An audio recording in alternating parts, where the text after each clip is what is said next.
All right, guys. Chi chi. So I'm doing Real Housewives of Potomac. So we start with Mia and G getting ready for the trip. Their home life is pretty normal and boring, but we see that that's not all they have to offer. Then next we go to Chris and Candace is kind of telling him about Mia shading her about the low budget photo shoot and how she also came at Mia and said her mom is low budget. And Chris was like, oh God, it's about to pop off. Even he sees it coming at this point. But Candace is still on Mia's foot, being 14 feet or whatever. And I'm just like, I mean, 14 inches, sorry. A size 14 foot. So I'm like, why do you care? Like, what do to me, it's like it's a stupid read because, okay, she has big feet. What do you want her to do? Cut them off? Like, everyone is not going to be petite, Candace. But anyways, we move on to Robin and Ashley visiting. And Robin is talking about Wendy is an a-hole because Wendy basically defends herself. She's like, anytime I say something, she comes at me. I can't even say this. I can't say that. Everything you say is attacking her. And the girl is literally defending herself. Like, how can you be offended for someone standing up for themselves? Then now you're the victim all of a sudden. Like, these green eye bandits, I cannot. Then Ashley talks about Giselle's text saying the invite was shady and just BS basically. And the invite was rude, was what she said. I'm like, Giselle, your whole existence is rude. You invited them to a shady brunch in the middle of a construction war zone, don't provide food, give them drinks, then try to put them in this hazardous environment. Then tell them, even though your invite was already very rude, you now tell them, oh, by the way, Karen and Wendy, you weren't going to be able to use my bathroom. Thank God to Robin. That's why you're now able to. Like, what? And you have the audacity to call someone else rude? I cannot with Giselle and Robin, like the hypocrisy, the lack of self-reflection. I'm just like, what are we doing? What are we talking about? Like, shut the hell up. Anyways, then we go to Wendy and Eddie kind of getting ready for the trip. And Wendy is saying how she kind of wants everything to kind of be a Zen Wen type of trip, but we know that's not gonna happen because this is the episode for the salad toss. So yeah, keep dreaming, Wendy. Then Karen and Ray, everyone is kind of getting ready for the trip, so we're seeing Karen and Ray getting ready, and Karen, being the diva she is, letting that old man carry those heavy bags. I'm like, girl, don't break that man's hip. Then Ashley comes, helps Ray. Nothing really happens in this scene, just friendly chit chat. Then Wendy and Eddie arrive at the house that they're gonna be staying in for the weekend. Um, she has Eddie dragging in all the luggages, and they pack like I pack like that just because of indecision, not because of diva life though. But they pack like they're going for like a whole week, and Eddie has to drag these luggages up this. I'm just like, oh hell no! Like, girl, you need to help me on the other side. But, anyways, she got Idris Elba working hard, and I don't like it. Then Mia and G arrive. They're looking for valet. I'm like, where do you think you are? Like, where do you think you are? The Four Seasons? Carry your bags, stop it. Then they start doing shots. This is where everything goes left because G is about to be litmus to the next level. His litness is a litmus test at this point.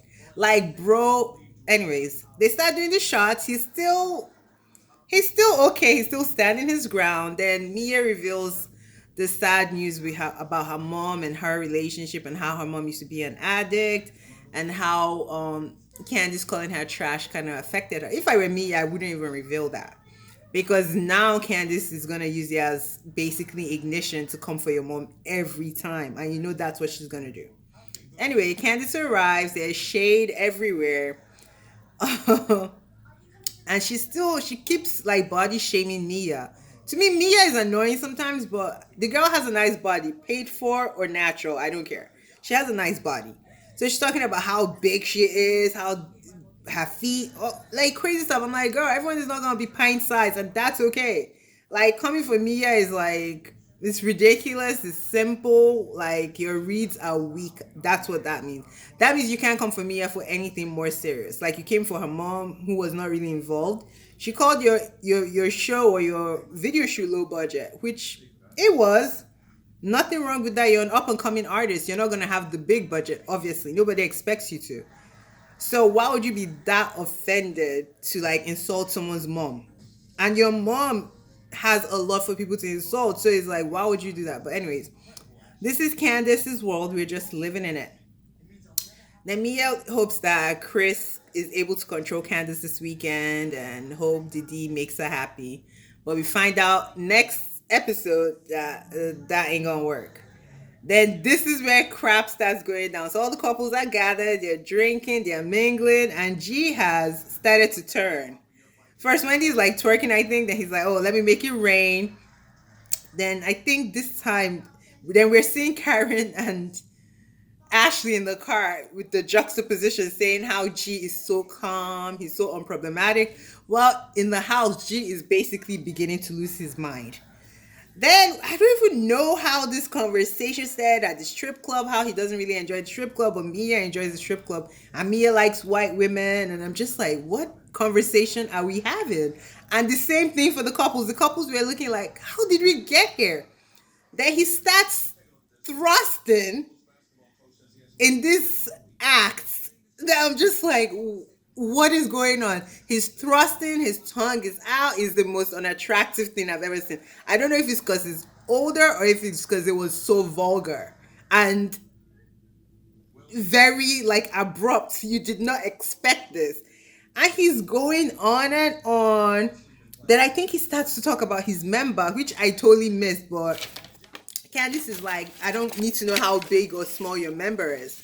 But I think Mia is so used to chaos that she knows how to kind of quiet the noise. Even when she argues with the ladies, you could tell there's some sort of a mental block. I don't know if it's because of how she grew up, that she knows how she comes across like she's managing it quite well. Because if this was my husband, I would be mortified. I would be freaked out. Like, I'm not saying don't get lit, but he was like lit and almost inappropriate, I would say. But and every other person seems sober. That's the part that is like, if we're all lit and misbehaving, that's fine. But if just my husband is acting out, anyways, Mia looks all bothered, and I'm just like, okay. Then as Scalia arrives, this is how you know G is out of his mind. He's like, who the F is that? Then Mia kind of explains it to her. He does welcome them correctly. Then he sees Ascali's husband. She's like, you're a big MFer. Like, what? I'm just like, what is going on? Then I guess some of the girls went to a room. They're gossiping over Mia as expected. Then Mia, G, and some of the people are still gathered around the drinks. And all of a sudden, G calls this guy who is supposed to be customizing Mia's G-Wagon, gives her the phone. And there's confusion because I guess this is supposed to be a surprise. So I don't know if it was just that he was so drunk, he didn't know what he was doing, that he gave her the phone. So she's like looking confused. And he's now like, well, so she's trying to talk to the guy on the phone. G's talking to her as well. So there's like this mix up. Then he's like, it's not a lot of times that I get to tell you to STFU. Then Wendy carries this bone. She's like, oh, he told her STFU. No, he said, that's not what he said. It wasn't even in that context. And based on what they were doing, you could tell it was more in a friendly banter. Like, I would rather a real couple than when Wendy was controlling her husband in the games we were playing. I mean, I'm not saying I'll take G, but I prefer authentic relationships and authentic reactions. So Wendy carries this back to the girls, saying that, G said STFU to Mia. Then Ascali is like, oh, there's something going on there. Then Candice pipes up, something is going on with the marriage. I'm like, everything is not a marital problem. Like, people be married. People think when you're married, you're just supposed to be happy-go-lucky. Like, people post the happy times, but trust and believe every couple has times of disagreement. It doesn't mean your marriage is falling apart. I'm not saying Mia's marriage is falling apart enough. I don't know, but based on him saying it's not a lot of times I tell you this, that's grounds. Like, people argue, and they weren't even arguing, was in a playful banter. So I'm like, okay, what are we talking about? So they're like jumping into this, oh, it's a relationship thing. Then Mia walks in, then they bring it up, and Mia is like, Wendy's like, so he said STFU to you, and Mia's like, okay.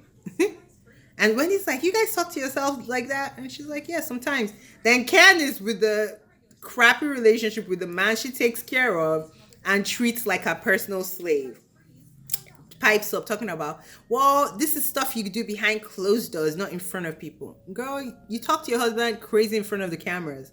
You might be alone in the house, but we're all watching. Like, you don't respect that man. You say worse than STFU to him. Like, Candace, stop. People in glass houses shouldn't throw stones, and you need to stop. Anyways, they're going back and forth, and they bring up the whole low budget video shoot. And Mia is like, yeah. So, of course, Candace wants to start going off again. Wendy's like, well, she told me about her mom. That statement you made was kind of offensive, given the information she gave about her mom. Candace takes this and she will use it later on. Then they're going back and forth, and Mia, I guess, gets a phone call and exits stage left. She's like, I'm not going to keep arguing with this girl. That's why I said Mia has the ability to kind of shut things out of her mind. She doesn't get as worked up as I think other housewives do. And she's telling her friend how beautiful and how rich she is and how the girls next to her are broke. I'm just like, Mia, this is where you get in trouble again. You didn't need to say all that. Beautiful and whatever. You could have given her compliments without saying the extra. But here we go again. Mia doing what Mia does. Anyway, so let me see where I am. Then, yeah. So they argue it. No, I've already finished that. Karen and Ashley finally arrive. Wendy warns Ashley that G is through the roof with the drinking. Then they start the room selection, and Wendy is still scarred from her cottage experience that she lets the cottage dwellers pick their own rooms first, because she's like, well, you guys had luxury and now the people that were in cottage are gonna have first dibs. But it goes out without a hitch. Nobody really argues. Candace is like, why am I being picked last or whatever. And we find out Wendy's candles are ready because she gives a gift basket including candles. So I can't wait to hear their reaction. I will buy both candles because I'm a candle person. So the more the merrier. We love candles. So Mia whispers to Ashley that, yeah, Candace is a mean girl, within earshot of Candace. And of course, it pops up again. And Candace is still saying, oh, your mom is this. Go cry yourself to sleep. Because now she knows it actually affects Mia. And Mia's mom had a problem. Which shows that Candace is just, I don't know, she's awful. Then she tells Mia, go get your pimp. Mia goes to G. She's like, hey, my pimp. I love how Mia doesn't take herself too seriously. And I love how she kind of owns her past. And she's like, yeah, he found me at a strip club. And what? Next, they're going back and forth. I don't know who throws what at who first. All I know is that I see the salad toss and the episode goes off. Next week is going to be lit as well, because now Candace is yelling at the husband that she has private yelling sessions with. She's yelling at him publicly on the table. He's trying to shut it down. That doesn't work. The bandits show up. I guess they thought nobody else would show up. I don't even know who they think they are. They were hoping nobody will film with Wendy and it will be a flop. But Wendy gets along with most people. Even me and her that argued were getting along. So it's like, so I guess production probably told them it's lit up there and they showed their angry butts up there. So I'm like, they're probably going to kill the mood next week. But we'll see. We'll see. I'm looking forward to next week. Potomac always brings it. Like, subscribe, share. Thank you.